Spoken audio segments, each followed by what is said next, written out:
everybody. So my name is Sean Brilliant. I work for the Canadian Wildlife Federation. I manage the marine program, and I'm based in Halifax, Nova Scotia. I'm on the campus of Dalhousie University in the Oceanography department. And really happy I get a chance to talk to you guys today. I'm actually kind of pumped up because we just did a webinar just now. We just finished a few minutes ago on leatherback turtles, and we had 6 classrooms join us. I think there actually might have been, some of them were doubles, so there were a grade 5, grade 6 class, and it was a grade 4, 5 class as well. So myself and a member of the Canadian Sea Turtle Network did a little talk on what leatherback turtles are and the Great Canadian Turtle Race, which is a program that we run in CWF. So I'm kind of pumped up because it was very exciting, and those kids asked a lot of questions. It was a lot of fun. We incidentally, I try to remember to record webinars when we do them with these classes, and many of them get posted to our CWF YouTube page. So you can go see it. It's not there yet, but several of our past presentations and the ones I'm going to talk about today, several of those are posted on YouTube, so you can actually go see them as well if you want. So anyway, so okay, I'll come back down to earth for a minute here. Thanks very much for bringing me in here. I won't take very much of your time. Catherine did a great job introducing me about what I want to talk to you about today, and which is how we use webinars to communicate and talk to kids and sort of the messages that we give to them. And I'll preface this by saying that this is a very biased webinar in some ways, because I deal with marine conservation mostly, and so I'm always talking about the oceans and such. CWF is not limited to just oceans and marine conservation, but that's what I'm going to deliver to you today, because that's what I like talking about. But keep in mind that we have the capacity to do more than this.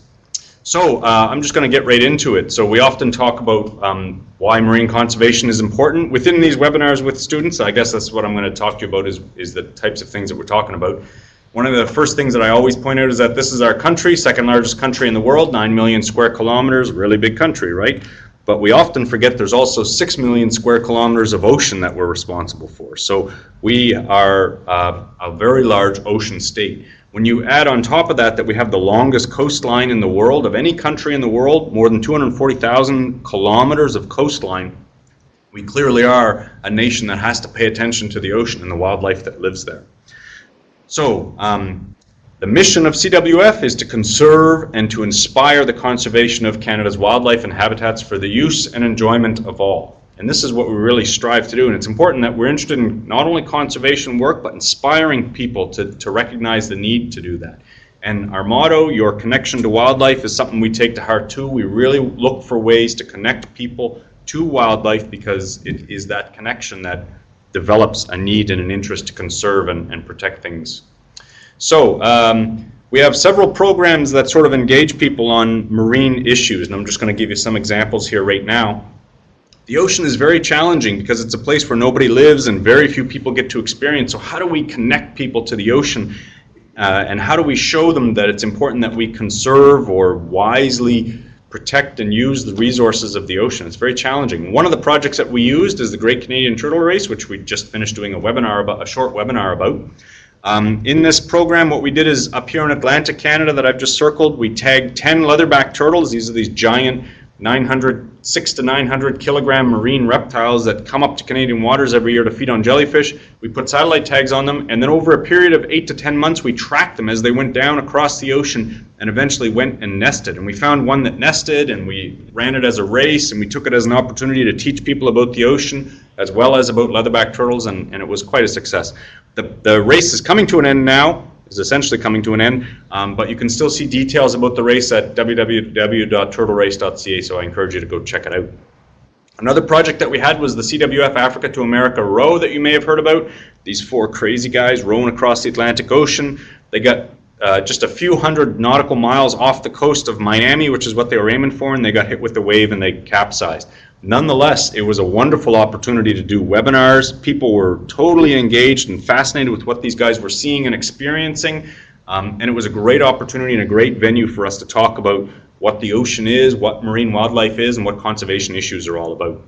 The Sail for Wildlife program is another project within CWF where we're reaching out to recreational sailors in particular to recognize that that blue stuff that they're floating on is not just simply water that moves their boat along, but rather it's also habitat for wildlife, and they are surrounded by wildlife. They're in a completely different world. So there's a lot of education and communication that goes on there as well.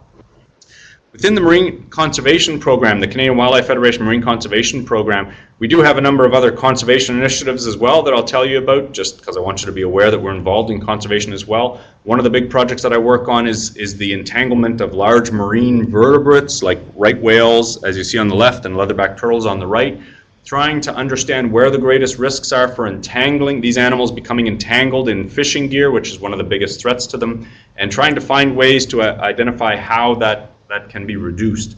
We also do a lot of work on fishing and fisheries management to make sure that as we are using these resources, that we are using them in a sustainable manner and in a way that doesn't damage the environment or cause extra difficulties. We also have a project where we're looking at the effect of Canada's coastal cities on marine biodiversity. And within that program, one of the things we're looking at is what happens to biodiversity when you go from a natural rocky shore like on the left here to a more urban shoreline, a concrete wall or an artificial structure on the right-hand side. And so we have projects that are working at looking at the effect of biodiversity and to see if we can find ways that will actually mitigate or reduce this loss or change in biodiversity as well. We're also involved in finfish aquaculture, encouraging the development of marine protected areas and species at risk, both on land and in the marine environment as well, and how to manage and protect these things as well. So we have a number of conservation initiatives on the go as well within the marine program. I just want you to be aware of that as we talk about these things. So when I have an opportunity to talk to students in particular, I've gone through and I've produced, as Catherine has just said, there's been 4 webinars that we've been given, and I'm just going to briefly touch on what each of the topics are on these 4 webinars. And the first thing that we like to talk about is sort of what the ocean is, what it looks like, and what it's like to experience. And that's the type of thing that most people tend to see, is this flat surface. Here's one of my favorite cartoons, and in case you can't read it, I'll read it to you. It says, "Day 44, still stranded with nothing but flat, empty water as far as the eye can see." And there's a little dude on the little sand island with the palm tree, deserted out in the middle of the ocean.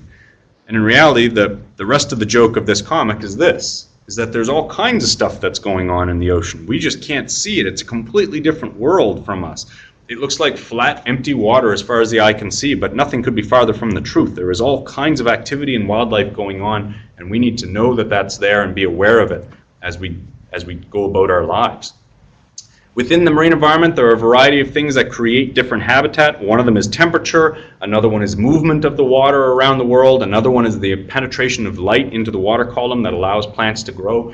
These and others produce different types of habitats, and as a result, there's many different types of habitats in the marine environment. We talk about this with the students as well. Coastal habitats like rocky shores, there's the open ocean itself, there is the sea bottom, and then there are things like canyons, there are salt marshes and estuaries and all kinds of other different types of habitats that occur in the ocean. It's not just big, flat, empty water. There are many different parts of habitats. And life is very different in the ocean as well. This is the topic generally of the second webinar that we talk about. Life in the ocean is very different from life on land and in freshwater. We tend to think it's the same because we have this intuitive sense that plants grow from sunlight and something eats those plants and something else eats that and a bigger animal eats those animals. And that's sort of true, but it is very different. For one thing, in the ocean, food webs tend to be longer. In other words, there tend to be more of those stages. Part of that has to do with the phytoplankton, and the fact that these tiny little particles float everywhere in the ocean. But also part of it is that the system is quite different when you think about it compared to terrestrial and freshwater systems. On the terrestrial system, as one example, trees are one of the largest, most obvious biological structures, and trees are giant plant structures, and on those trees live animals and insects and so on that may consume the tree or other things. In the ocean, it's completely backwards. Plants are small, plants are tiny. It is many animals that are gigantic. So it's not animals living on trees, but rather the plants in the ocean live around the animals that live within the ocean. And as a result, there are feeding systems like this whale, which is obviously filter feeding, that doesn't exist and really exist on the terrestrial environment. So it's actually a very alien, very different world, and we tend not to realize that unless we take the time to think about it. The next thing we tend to talk about are the uses and abuses of the ocean. We use the ocean for a lot of things, and that's fine. We need to keep that in mind, and it's important services that we get from it, but we also impose abuses on the oceans too, and we need to know what those are. We use the ocean for fishing and food, which can lead to destructive fishing and overfishing and bycatch, which are some of the issues that I work on. We use the ocean for transportation, but the downside of that is that we tend to strike large animals, we tend to create a lot of noise. We use the ocean for mining and non-renewable resources, which leads to spills and as well as noise and construction and habitat destruction. We like to enjoy ourselves on the ocean. We like to live near the ocean. This leads to recreational coastal development and modifications of habitats and so on.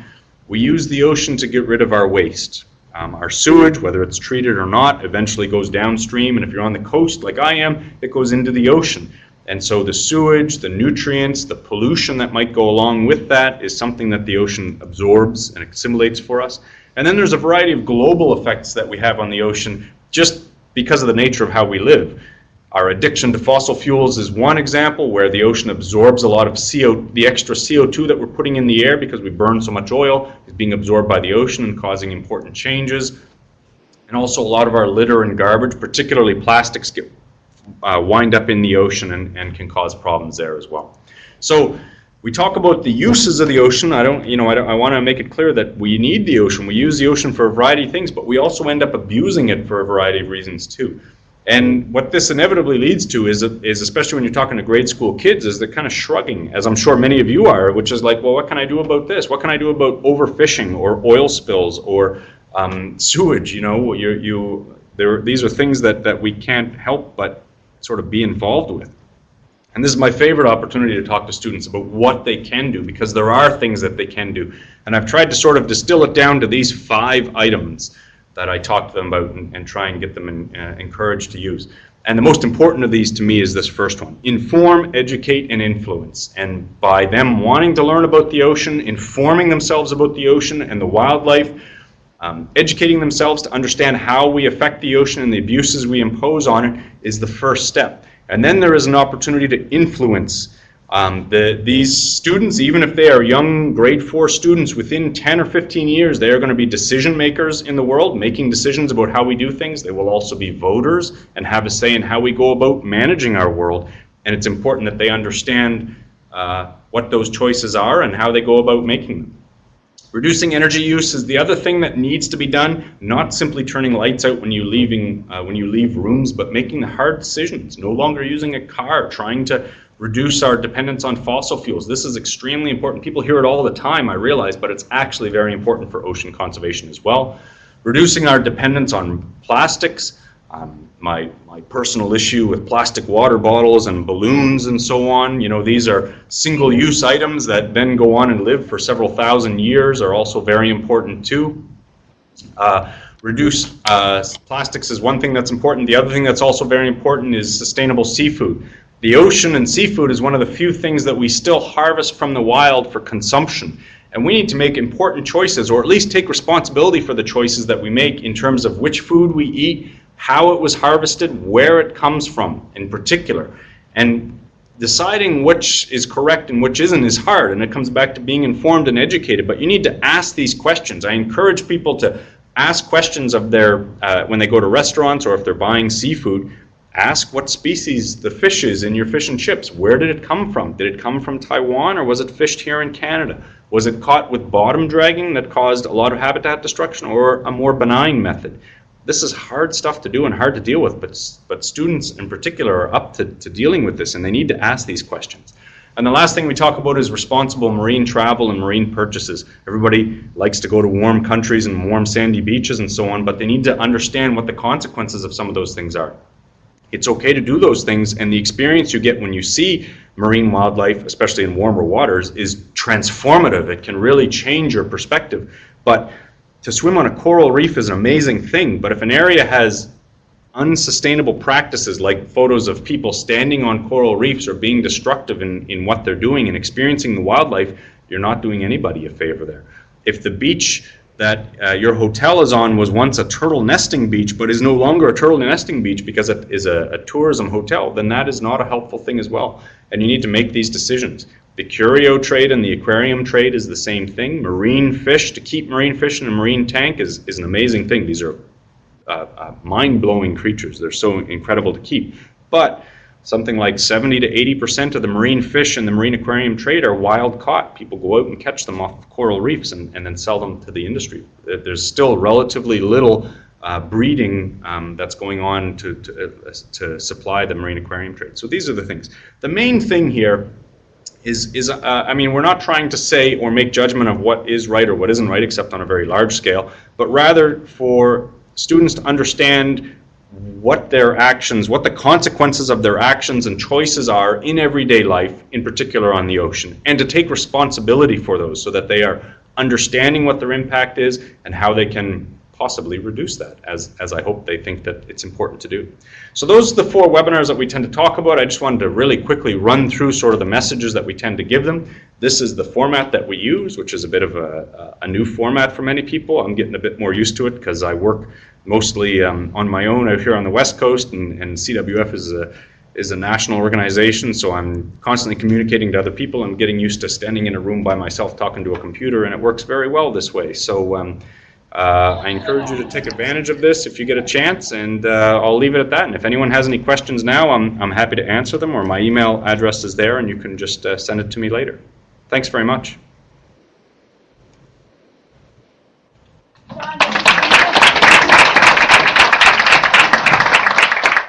So, you know, when you got a guest speaker coming into your classes, and you say, "Now, class, does anyone have any questions?" And everyone goes, "Oh no, don't ask me." Well, we certainly don't want to do that to Sean. So, has anyone had an experience running a webinar in their classroom before?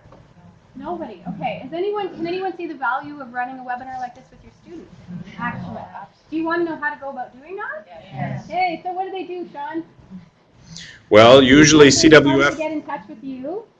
Yes, or CWF will, within the education group, you can sign up for an education newsletter.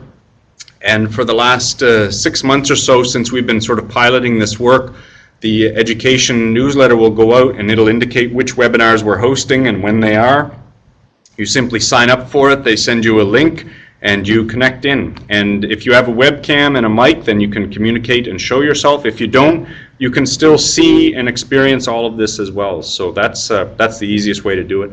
And then if you are interested in particular topics, you know, I would encourage you to contact CWF and say, listen, can somebody give a talk on this or that? It's just the same as bringing somebody into your office, except it saves me the travel to Ontario, and I can stay here and do it just as well. Does anyone have any questions about the presentation that Sean made? Yes. What's bycatch? Did you hear that? What's bycatch? Bycatch is the word that's used to explain species that you capture that you weren't targeting in a fishery generally, or in a commercial harvest of some sort. So, for example, if I use a net and I sweep the ocean to grab tuna and I happen to catch dolphins or turtles at the same time, those are bycatch. Or if I happen to catch fish that I'm not interested in catching, those are also bycatch as well. So it's a term that means species that you harvested that you weren't targeting, and it's something that you generally want to try and avoid because it's not a sustainable practice. Thank you. Anyone else have any questions for Sean?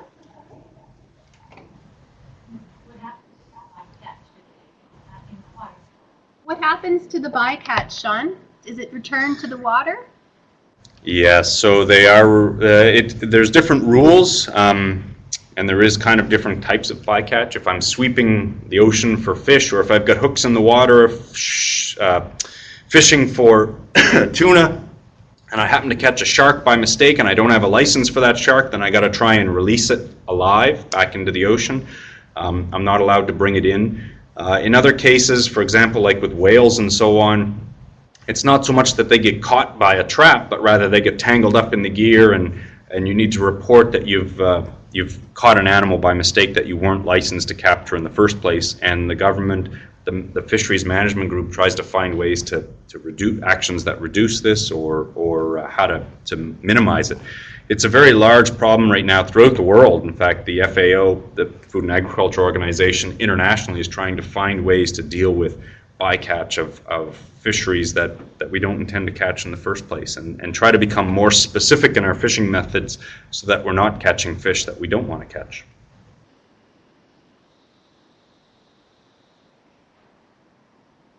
Wonderful. Thank you. Any other Worries. questions before we let Sean get on with his rest of his day? Okay. Well, Sean, thank you so much. We always appreciate having you join our group. There we go. Yeah. I'm not used to doing the webcam thing. So really appreciate it, and I'm sure you'll hear from many of the participants in the group today. Thanks very much for your Thanks so time. much, and we'll see you again soon. Bye.